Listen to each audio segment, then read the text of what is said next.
Hi hello नमस्ते, मी सीमा तुम्हा सगळ्यांचं स्वागत करते आपल्या यूट्यूब चॅनलवरती।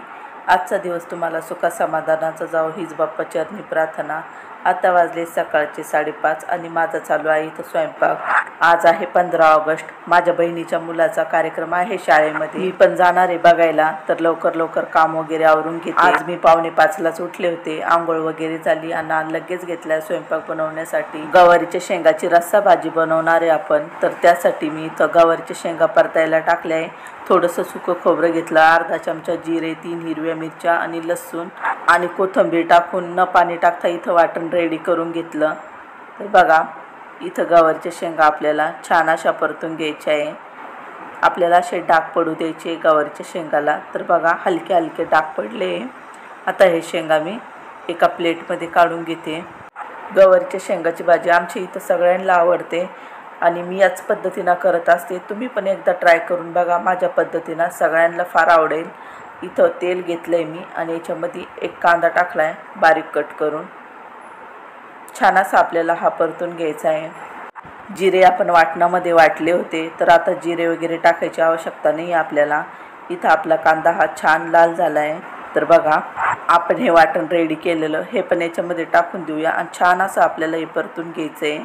आणि मी वाटण रेडी करताना थोडं पण याच्यामध्ये पाणी यूज केलं नाही आहे।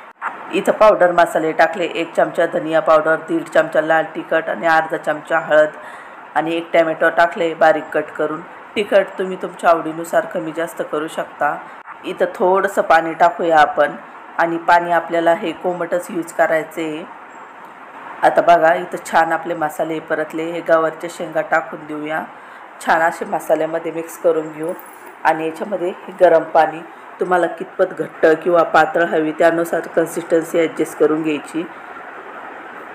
याच्यामध्ये चवीनुसार मीठ आणि छान अशी आता आपण ही शिजू देऊया। तर गवारीच्या शेंगाची भाजी शिजायला जास्त वेळ नाही लागणार, कारण की अगोदर मी छान अशी परतून घेतल्या होत्या गवारीच्या शेंगा। याच्यावरती झाकण ठेवून देऊ आणि बघा, आपल्या गवारीच्या शेंगा इथं रेडी झाल्या आहे। आता याच्यावरती आपण शेंगदाण्याचं कूट टाकून देऊया। तर 2 चमचे टाकते, छान अशी मिक्स करून घेऊ। रेडी झाली आपली इथं गवारीची भाजी। इथं पीठ वगैरे भिजून ठेवलं आहे मी, तर चपात्या लाटून घेते। इथं माझं चपात्या वगैरे पूर्ण काम झाले आणि रेडी पण झाले। इथं माझ्याकडून ट्रॉलीची दांडी तुटली आहे आणि सासूबाईला पाहिजे आता चहा, तर चहा बनवून देते मी अगोदर।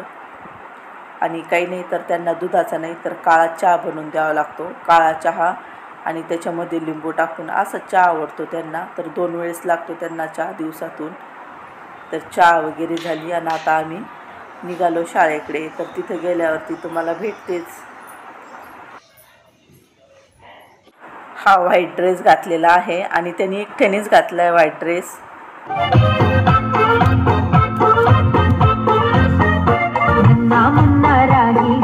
देश का सिपाही हूँ, बोलो मेरे संग जय हिंद जय हिंद जय हिंद जय हिंद जय हिंद।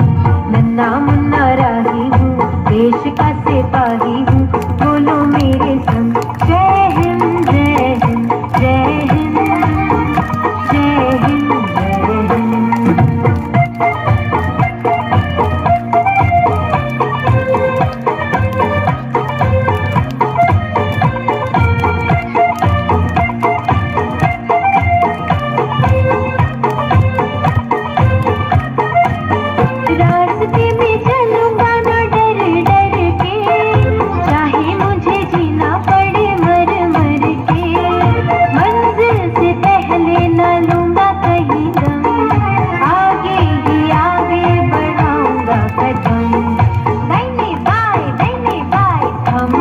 नन्ना मुन्ना राही हूँ, देश का सिपाही